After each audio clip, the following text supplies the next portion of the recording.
ವೀಕ್ಷಕರೇ, ಇವಾಗ ನಮ್ಮ ಜೊತೆ ಇರೋದು ಶ್ರೀಮತಿ ಸಹನಾ HD, ಮೈಸೂರು ಜಿಲ್ಲೆ ಪಿರಿರಾಯಪಟ್ಟಣ ತಾಲೂಕು. ಇವರಿಗೆ ತಾಲೂಕು ಮಟ್ಟದ ಅತ್ಯುತ್ತಮ ರೈತ ಮಹಿಳೆ ಪ್ರಶಸ್ತಿಯನ್ನು ಪಡ್ಕೋತಾ ಇದ್ದಾರೆ. ಸೊ ಸಹನಾ ಅವರೇ, ತುಂಬ ಸ್ವಾಗತ ಹಾಗೂ ತುಂಬ ತುಂಬ ಅಭಿನಂದನೆಗಳು ನಿಮ್ಗೆ ಅವಾರ್ಡ್ ಸಿಗ್ತಾ ಇರೋದಕ್ಕೆ. ಹೇಗೆ ಅನಿಸ್ತಾ ಇದೆ ಮೇಡಮ್? ತುಂಬ ಖುಷಿ ಆಗ್ತಾ ಇದೆ. ಏನು ಹೇಳಕ್ಕೆ ಇಷ್ಟಪಡ್ತೀರಾ ಈ ಸಂದರ್ಭದಲ್ಲಿ? ಏನು ಹೇಳೋದು, ತುಂಬ ಖುಷಿ ಆಗ್ತಾ ಇದೆ. ಎಲ್ಲರೂ ಹೊಸನ ಸ್ವಲ್ಪ ಅಳವಡಿಸ್ಕೊಂಡು ಮಾಡಬೇಕು.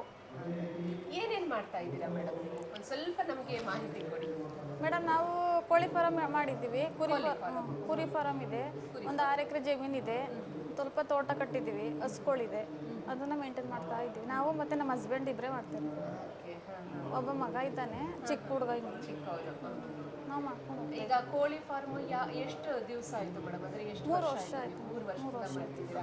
ಕುರಿಯನ್ನು ಸಾಕ್ಲಿಕ್ಕಂತೂ ಅದು 3 ವರ್ಷ ಒಟ್ಟಿಗೆ ಮಾಡಿದ್ದು. 3 ವರ್ಷದಿಂದ ಮಾಡ್ತಾ ಇದ್ದೀರಾ. ಅದಕ್ಕಿಂತ ಮುಂಚೆ ಬೆಳೆ ಎಷ್ಟು ಜಮೀನು ಮಾಡ್ತಾ ಇದ್ದು. ಏನೇನು ಬೆಳೀತಾ ಇದ್ರಿ ಮೇಡಮ್? ನಾವು ತಂಬಾಕು ಬೆಳೀತಾ ಇದ್ದೋ, ಶುಂಠಿ ಬೆಳೀತಾ ಇದ್ದೋ. ಶುಂಠಿ, ಇವರು ರಾಗಿ ಕಾಳು, ಹುಳ್ಳಿಕಾಳು ಅವ್ರು ಬೆಳೀತಾ ಇದ್ರು. ಇವಾಗ ಕಲ್ಲಂಗಡಿ, ನೂಕೋಲು ಅವೆಲ್ಲ ನಾವು ಬೆಳೀತಾ ಇದ್ದೀವಿ. ತರಕಾರಿಗಳ ಮಾಡಿದ್ದೀರಾ? ಹೌದು. ಈ ಕೋಳಿ ಫಾರ್ಮ್, ಕುರಿ ಫಾರ್ಮ್ ಅಂತ ಅಂತಾರಲ್ಲ, ಸೊ ಅದ್ರದ್ದು ಬಗ್ಗೆ ಮಾಹಿತಿ ಅಂದ್ರೆ ಹೇಗೆ ನೀವು ಶುರು ಮಾಡಕ್ಕೆ ಇದು ಐಡಿಯಾಸ್ ಎಲ್ಲ ಎಲ್ಲಿಂದ ಬಂತು? ಮಾಹಿತಿ ಎಲ್ಲಿಂದ ಸಿಕ್ತು ಮೇಡಮ್? ಎಲ್ಲ ನೋಡ್ತಾ ಇದ್ರು, ಮೊಬೈಲಲ್ಲೆಲ್ಲ ನೋಡ್ತಾ ಇದ್ರು ನಮ್ಮ ಹಸ್ಬೆಂಡು. ನಾವು ಮಾಡೋಣ, ಟ್ರೈ ಮಾಡೋಣ ಅಂತ ಮಾಡ್ದು. ಹಂಗೆ ಕಂಟಿನ್ಯೂ ಮಾಡ್ಕೊಂಡು ಹೋಗ್ತಾ ಇದ್ದೀವಿ. ಟ್ರಯಲ್ ಅಂಡ್ ಎರರ್ ಅಂತ ಮಾಡಿದ್ದೀರಾ ನೀವು.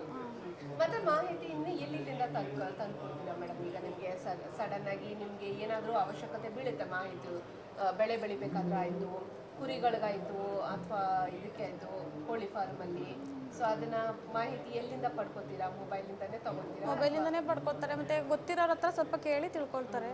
ಈ ಕೃಷಿ ವಿಶ್ವವಿದ್ಯಾಲಯ ಅಲ್ಲಿ ನಾಗನಹಳ್ಳಿ ಫಾರಮ್ಗೆ ಹೋಗಿ ಅಲ್ಲೇ ಸ್ವಲ್ಪ ಟ್ರೈನಿಂಗ್ ತೊಗೊಂಡು ಬಂದಿದ್ರು 1 ವೀಕು. ಅಲ್ಲೆಲ್ಲ ತಿಳ್ಕೊಂಡು ಅವ್ರು ಬಂದು ಇಂತಿಂಥದ್ದು ಮಾಡಿ ಅಂತ ಹೇಳ್ಕೊಟ್ಬಿಟ್ಟು ಹೋಗ್ತಾರೆ. ಹೇಳ್ಕೊಡ್ತಾರೆ. ಈ ಕೃಷಿ ವಿಜ್ಞಾನ ಕೇಂದ್ರ ನಿಮಗೆ ಹತ್ರನ ಆಗುತ್ತೆ ಅನ್ಕೋತೀನಿ. ಹೌದು, ಮೈಸೂರಲ್ಲಿ ಇದೆ. ಸೊ ಅಲ್ಲಿ ಏನಾದರೂ ಮಾಹಿತಿ ಪಡೆಯೋ ನಿಮಗೆ ಆಸ್ಪದ ಇದೆನಾ? ಇದೆ ಮೇಡಮ್. ಎಲ್ಲ ಮಾಡೋವಂಥದ್ದು ಇನ್ನೂ ಬೇಕಾದಷ್ಟಿದೆ, ತಿಳ್ಕೊಳ್ಳೋವಂಥದ್ದು ತುಂಬ ಇದೆ. ಹೌದಾ? ಓಕೆ, ಒಳ್ಳೇದು. ಮುಂಚೆ ಕೃಷಿ ಮೇಳಕ್ಕೆ ಬಂದಿದ್ರಾ? ಇಲ್ಲಿಗೆ ಬಂದಿಲ್ಲ, ಮೈಸೂರಿಗೆ ಹೋಗಿದೆ. ಮೈಸೂರಿಗೆ ಹೋಗಿದ್ವಿ. ಹೇಗೆ ಅನಿಸ್ತು ಮೇಡಮ್? ಖುಷಿ ಆಯಿತು. ಎಲ್ಲ ನೋಡಿ, ಎಲ್ಲ ಬೆಳೆದಿರೋದೆಲ್ಲ ನೋಡಿ ನಾವು ಸ್ವಲ್ಪ ಮುಂಚೆ ಅಷ್ಟು ಕೆಲಸ ಮಾಡ್ತಿರ್ಲಿಲ್ಲ. ಆಮೇಲೆ ಅದನ್ನ ನೋಡಿ ನಾವು ಮಾಡಬೇಕು, ಏನಾದ್ರು ಸಾಧಿಸ್ಬೇಕು ಅನ್ನೋದು ಮಾಡ್ತಾ ಇರೋದು. ಈಗ ಕೃಷಿ ಮೈಸೂರು ಕೃಷಿ ಮೇಳ ನೋಡ್ಬಿಟ್ಟು ನಿಮಗೆ ಸ್ಫೂರ್ತಿಯನ್ನು ತಗೊಂಡಿದ್ದೀರಾ ಅಲ್ಲಿಂದ. ಇಲ್ಲಿ ಕೃಷಿ ಮೇಳ ಗ್ರೌಂಡ್ ಅಲ್ಲಿ ಹೋಗಿ ತುಂಬಾ ಖುಷಿ ಆಯ್ತು ಮೇಡಮ್, ಎಲ್ಲ ನೋಡ್ಕೊಂಡು ಬಂದು. ಒಳ್ಳೇದು. ಅಂದ್ರೆ ನಿಮ್ಗೆ ಇಲ್ಲಿ ನೋಡಿ ನೀವು ಮತ್ತೆ ಇನ್ನೊಂದ್ ಸ್ವಲ್ಪ ಚೆನ್ನಾಗಿ ಮಾಡಿ ಇನ್ನು ವೆರೈಟಿ ಬೆಳೆ ಮಾಡೋಣ ಅನ್ನೋದು ಸ್ವಲ್ಪ ಇದಾಗುತ್ತೆ. ಹೋಗಿ ಮೇಡಮ್, ಫುಲ್ ಕೃಷಿ ಮೇಳ ಗ್ರೌಂಡ್ ಅಲ್ಲಿ ಹೋಗಿ ನಿಮ್ಗೆ ಎಲ್ಲಾ ತರ ಮಾಹಿತಿಯನ್ನು ಕೊಡ್ತಾರೆ. ನಿಮ್ಗೆ ದಯವಿಟ್ಟು ತಗೊಳ್ಳಿ, ಇನ್ನೂ ಬೆಳೀರಿ, ಇನ್ನೂ ಒಳ್ಳೇದಾಗ್ಲಿ ನಿಮ್ಗೆ. ಇಲ್ಲಿ ಬಂದಿದ್ದಕ್ಕೆ ತುಂಬಾ ಥ್ಯಾಂಕ್ಸ್. ಆಮೇಲೆ ನಿಮ್ಗೆ ಅವಾರ್ಡ್ ಸಿಗ್ತಾ ಇದೆ, ತುಂಬಾ ತುಂಬಾ ಕಂಗ್ರ್ಯಾಚುಲೇಷನ್ಸ್.